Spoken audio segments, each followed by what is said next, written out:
Les vraies voix Sud Radio, le coup de projecteur des vraies voix. Nous allons pouvoir trouver de la croissance aussi par la simplification. CERFA, c'est l'acronyme pour Centre d'enregistrement et de révision des formulaires administratifs. Nous sommes les champions du monde de la surtransposition de normes. Le fameux truc marron, là, la feuille marron pour les arrêts maladie. Bruno Le Maire veut les supprimer. Un choc de simplification. Simplifier les procédures, les mesures. Normes écologiques, normes administratives, normes sanitaires. Déjà, vous cauchemardez. Allez, comme en 2013 avec François Hollande, le choc de simplification reprend du service avec Bruno Le Maire. Le ministre de l'économie veut supprimer tous les formulaires CERFA d'ici 2030. Des formulaires administratifs au nombre de 1800, dont 1200 rien que pour les entreprises. Il entend aussi réduire de moitié le volume de notre code de commerce. Parlons vrai, est-ce que le choc de simplification de François Hollande a été un échec? Est-ce que la France est suradministrée? Est-ce que c'est, comme disent les Américains, une Union soviétique qui a réussi? Est-ce que c'est inhérent à ce que Thierry Pfister appelait la République des fonctionnaires dans un best-seller de librairie il y a quelques années? Et à cette question sur Twitter, la France peut-elle parvenir à simplifier ses normes administratives? Vous dites non à 63%. Vous voulez réagir? J'attends vos appels au 0826 300 300. Et on va en parler avec Guillaume Poitrinal qui est avec nous, chef d'entreprise, cofondateur de cette société WO2 et promoteur immobilier bas carbone et ancien chargé de la commission de simplification administrative. Merci d'être avec nous ce soir. Philippe Bilger, enfin de la simplification. Oui, alors 3 observations rapides. D'abord, je crois, sous votre contrôle, Guillaume, qu'il n'y a pas un pouvoir qui, à un certain moment, n'ait pas promis la simplification des normes et l'éradication administrative de beaucoup de mesures prétendues inutiles. Deuxième élément, j'ai parfois l'impression que la France serait malheureuse si elle était orpheline de sa bureaucratie, comme si en réalité elle ne pouvait concevoir l'efficacité qu'au milieu de formes, de principes, de règles et d'un enchevêtrement, d'un entrelac de réglementation. Et ma dernière observation, je crois que derrière tout cela, il y a une profonde méfiance à l'égard de la liberté et de l'intelligence du citoyen.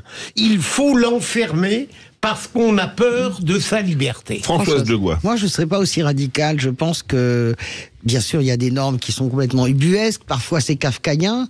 Mais je crois quand même aussi que ça garantit aussi le fonctionnement de l'État. Moi, je fais vraiment partie des gens qui pensent que, d'abord, il n'y a pas trop de fonctionnaires, que la garantie aussi démocratique... vous savez, les fonctionnaires, ça a été inventé par les empereurs chinois, les mandarins. On commence comme ça. Donc, que la garantie démocratique, l'ossature d'un État, c'est aussi ses fonctionnaires et ses hauts fonctionnaires. Moi, je ne fais pas partie des gens qui tapent sur les hauts fonctionnaires. Donc, je suis un peu, comment dirais-je, partagé. J'attends le point de vue de Guillaume Poitrinal parce que mon sentiment, c'est qu'il y a parfois, bien sûr, des excès kafkaïens. Mais il y a quand même une garantie, c'est comme le délire sur il faut supprimer les normes. Non, mais les normes, certaines normes sont nécessaires et nous garantissent bien sûr des conditions d'hygiène, des conditions alimentaires, etc. Et je pense que certaines normes administratives garantissent aussi le bon fonctionnement de l'État. Un chef d'entreprise, Sébastien Ménard. Oui, un chef d'entreprise qui a aussi été entre 2004 et 2005 conseiller du ministre de la fonction publique et de la réforme de l'État. Tu es d'accord avec moi à un moment donné? Oui, mais en fait, j'aime pas dire ça. Non, mais tu as raison, parce que j'aime pas trop dire ça de mes copains actuellement aux affaires, parce que c'est jamais simple de faire versus critiquer, parce que critiquer, regarder, commenter, c'est toujours beaucoup plus facile. Mais force est de constater qu'on raconte quand même, honnêtement, et je vais aller pour une fois, vous allez me l'accorder, Cécile, je vais utiliser un gros mot, on raconte quand même beaucoup de conneries. Voilà. Parce que tous les gouvernements, depuis 20 ans, 25 ans, 30 ans, nous disent qu'il y a trop de normes, qu'on va réformer l'État, qu'il faut faire plus simple. Oui, la RGPP de Sarkozy, c'est un échec, la révision générale des politiques publiques. Mais je ne dis pas le contraire. Voilà, c'est que chaque politique, chaque président, chaque Premier ministre et chaque ministre chargé et mes amitiés à mon ami Stanislas Guerini, mais on est tous en train de raconter qu'on va faciliter les choses, qu'on va fluidifier les accès, qu'on va faire moins de paperasse, etc., etc. Moi, devenu patron, je peux vous assurer que je croule sous la bureaucratie, je croule sous la paperasse. Si honnêtement, je ne suis pas aidé par des collaboratrices incroyables, je passe plus de temps à faire un métier qui n'est pas le mien. Mon métier, je suis entrepreneur de la foodtech, c'est la foodtech et c'est ça, et c'est pas de répondre à 12 contrôles, etc. Évidemment, on a besoin de respecter les lois, les règles, etc. Mais ça ne doit pas nous empêcher de travailler. On a un juge de paix autour de cette table. On ne sait pas encore. Faites la synthèse à la François Hollande. Je ne vais pas faire de synthèse à la François Hollande. Vous avez raison. Tous a raison. Tout le monde a raison ici autour de cette table. Oui, il faut de la norme. Bien sûr qu'il faut protéger les gens. Bien sûr qu'il faut organiser un pays avec des règles stables, lisibles, etc. Oui. Après, c'est comment ? Moi, je vais vous donner un chiffre. Depuis 20 ans, on a produit 14 millions de nouveaux mots obligatoires issus dans la loi ou les règlements. 14 millions. Alors pour vous donner un ordre, personne ne sait ce que c'est 14 millions de mots obligatoires. C'est 1000 mots obligatoires de plus par jour, y compris le samedi et le dimanche. Tous, on est obligés de connaître cette loi. On ne peut pas passer à côté de cette loi. On est obligé de connaître 1000 mots obligatoires de plus par jour. C'est dingue. C'est juste dingue. Alors qu'est-ce qu'on fait ? De mots, par exemple. Alors qu'est-ce qu'on fait ? Eh bien, un an tous les 10 ans, un an tous les 7 ans, là c'était il y a 10 ans le dernier choc, eh bien un an tous les 7 ans, on va dire, allez, on fait un choc de simplification, et c'est très amusant d'ailleurs que on ait repris le mot choc qui avait été inventé par François Hollande, donc là nous entrons dans un nouveau choc de simplification, ce qui m'amuse, parce que ça fait 10 ans que j'explique qu'il ne faut pas de choc. Ça fait 10 ans que j'explique qu'il faut du re-engineering, c'est-à-dire en fait un vrai comité qui s'attaque à ce corpus de règles considérables. Je répète qu'il y a autant de textes obligatoires en France que dans toute l'Europe réunie. Donc il faut regarder à l'étranger.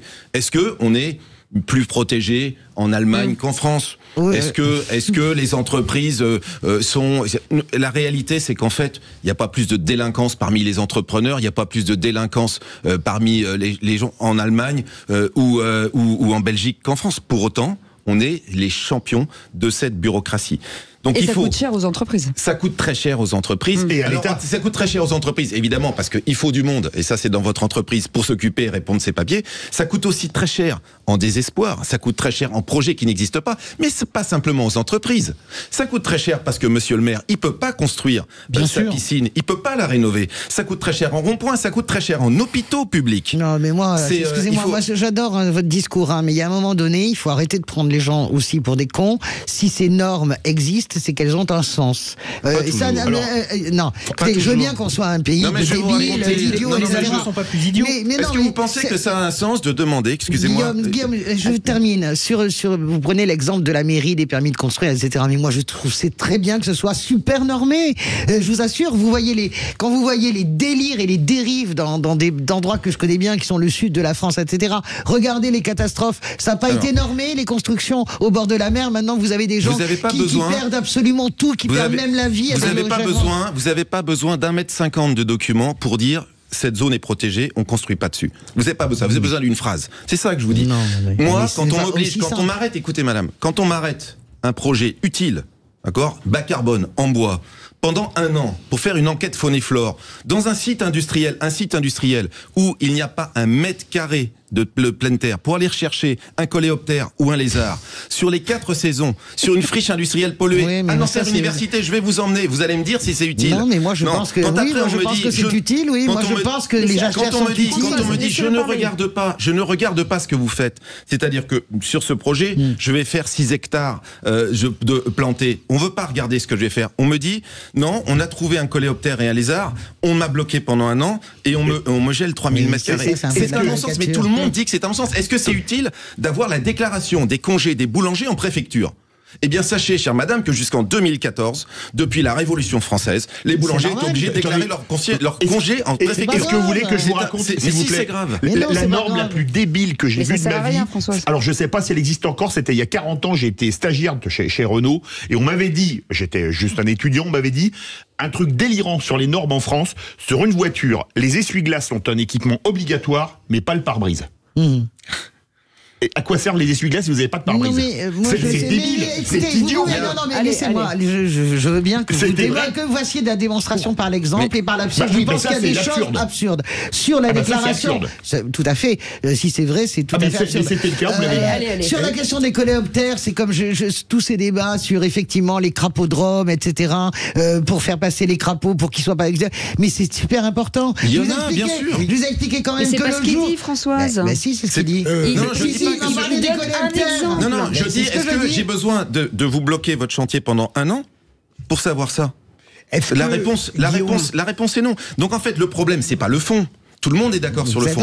Le problème, c'est la forme. Oui, et ce qui m'amuse, c'est que vous défendiez cette complexité administrative, alors que quand moi je parle au préfet, madame, au préfet, quand je parle aux fonctionnaires de catégorie B et C qui sont derrière le guichet, eux-mêmes me disent. Non, mais moi je la défends pas. Quand je parle aux directions de l'urbanisme des villes, eux-mêmes me disent, monsieur Poitrinal, dans votre permis de construire, il faut savoir, il y a la moitié qu'on ne lit pas. Il y a la moitié des documents de permis de construire qui n'y pas. Mais ils me disent attention, cher monsieur, faites très gaffe parce que c'est là-dessus que vous allez avoir les recours. Non, mais bien sûr.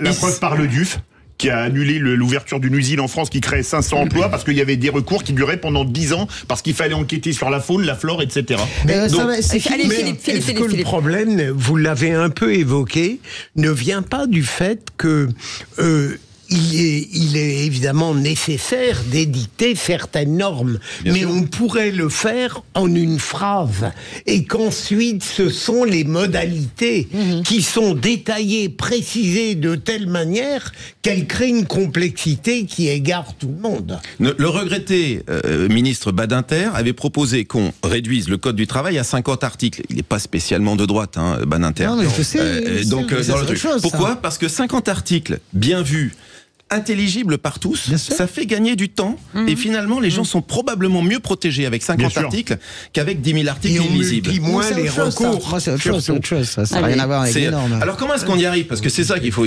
Comment est-ce qu'on y arrive ? Une minute. Comment est-ce qu'on désintoxique ce pays ? On s'occupe du corpus et moi je pense qu'il faut refaire ce qu'on avait fait il y a 10 ans, c'est-à-dire avoir une vraie commission mais permanente et qui mange de la norme, qui simplifie, qui fasse le re-engineering. C'est possible, nous on avait passé 460 normes de simplification, mesures de simplification en 1 an, donc il suffit de s'y coller. Et puis 2, on travaille sur la production de cette norme. Pourquoi ? Parce que c'est un jeu à 3 bandes. Vous avez parlé des hauts fonctionnaires. Nous avons les hauts fonctionnaires les plus qualifiés du monde entier. Parce qu'on a eu l'ENA, etc. dans le truc. Il faut s'en féliciter. Mais la conséquence, c'est qu'en fait, la loi, elle est de plus en plus travaillée, si vous voulez, dans le truc. Donc, ce jeu à 3 bandes entre hauts fonctionnaires, cabinet ministériel et puis le Parlement, il faut le simplifier. Il faut redonner un tout petit peu de sens pour qu'on n'arrive pas à cette aberration de 14 millions de mots obligatoires en plus en 20 ans. Oui, merci beaucoup. Super. En tout cas, c'était passionnant. Guillaume Poitrinal était avec nous, un chef d'entreprise, cofondateur de la société WO2, promoteur immobilier bas carbone et ancien chargé de commission de simplification administrative. J'aimerais bien voir votre carte de visite parce que je pense que c'est une feuille à 4.